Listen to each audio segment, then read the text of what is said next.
Buen día, mi nombre es Alan Gabriel Núñez Plata y voy a presentar las partes de un torno. Las partes principales de un torno son la bancada, las guías, el cabezal. Tiene múltiples componentes, como son el motor. Se utiliza un motor de corriente directa tipo shunt o bien un motor de corriente alterna trifásico, tipo jaula de ardilla.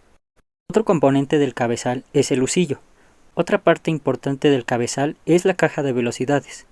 Y como último componente del cabezal tenemos los controles de velocidad de giro y avance. Continuando con las partes del torno tenemos el contrapunto. Otra parte importante del torno es el conjunto de carros. Este está integrado por 1. El carro longitudinal, 2. El carro transversal, 3. El carro auxiliar. Otra parte del torno es la torreta. Y como última parte del torno tenemos el chuc. Mi nombre es Jorge Roberto Álvarez Avilés y yo les hablaré hoy sobre los tipos de torno. Este es el torno revólver, se conoce así porque en el sistema de carros cuenta con una torreta multiherramientas que con un movimiento en la palanca cambia de posición de la misma manera en que lo hace un tambor revólver. Este es el torno copiador, es un tipo de torno que utiliza componentes que le permiten seguir el perfil de una plantilla para la producción de piezas con características idénticas. Este es el torno paralelo. Es el torno de mayor uso históricamente ya que es muy versátil pero poco útil para actividades muy repetitivas debido a que depende mucho de la habilidad del operador.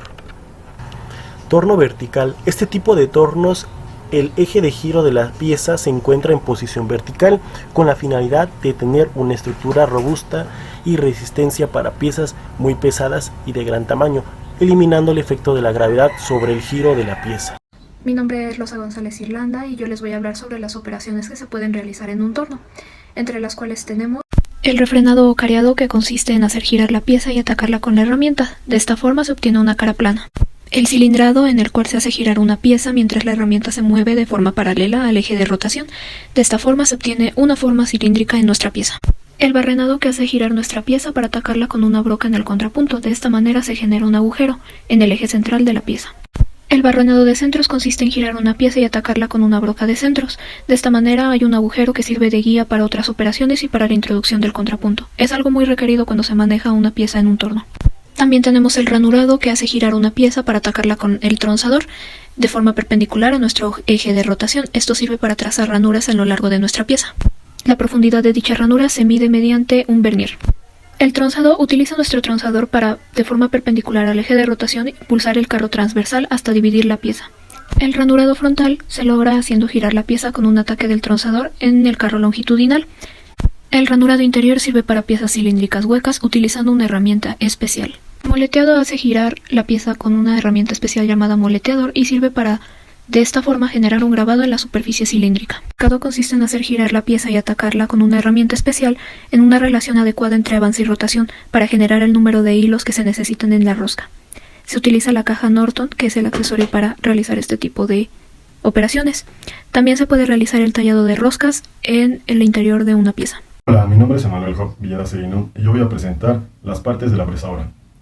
En primer lugar tenemos la base. La base es la estructura que soporta a los demás componentes de la fresadora. Generalmente está hecha de acero para maquinaria y, dependiendo de acuerdo con su tamaño y a su robustez, brindará precisión a los maquinados. Aquí la podemos ver con una flechita. Después tenemos lo que es la columna.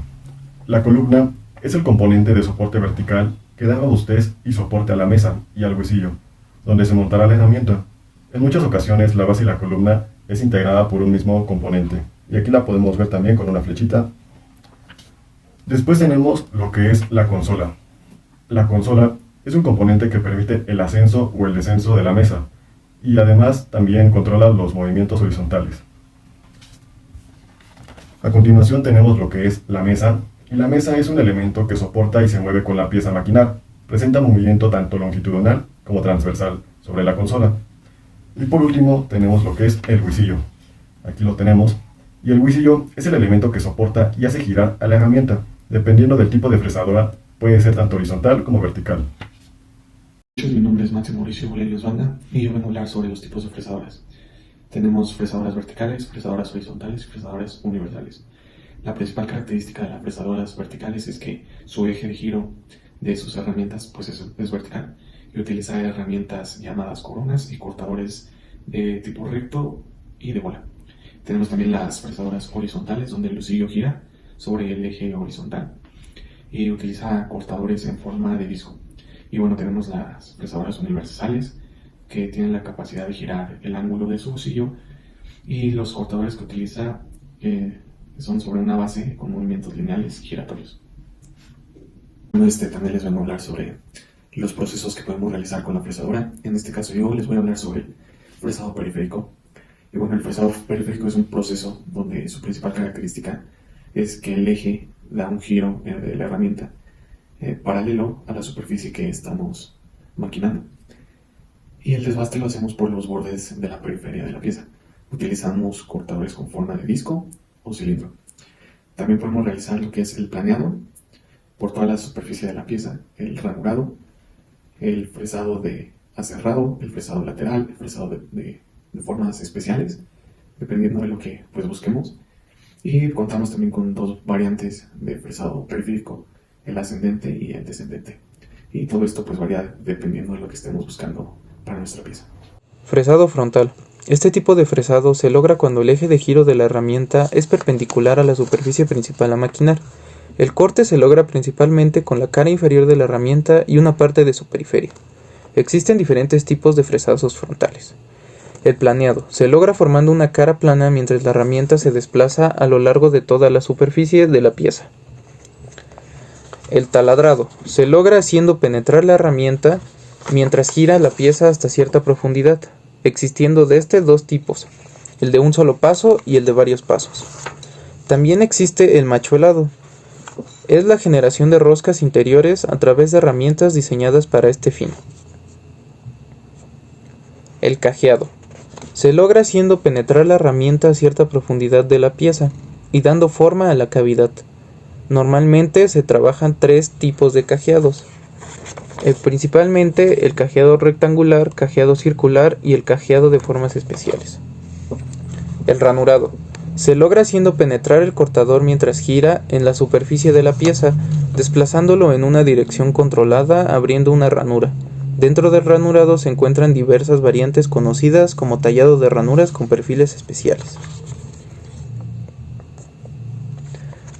Así como también existe el fresado tridimensional, se logra con movimientos interpolados sobre los 3 ejes para lograr formas complejas, como por ejemplo semiesferas.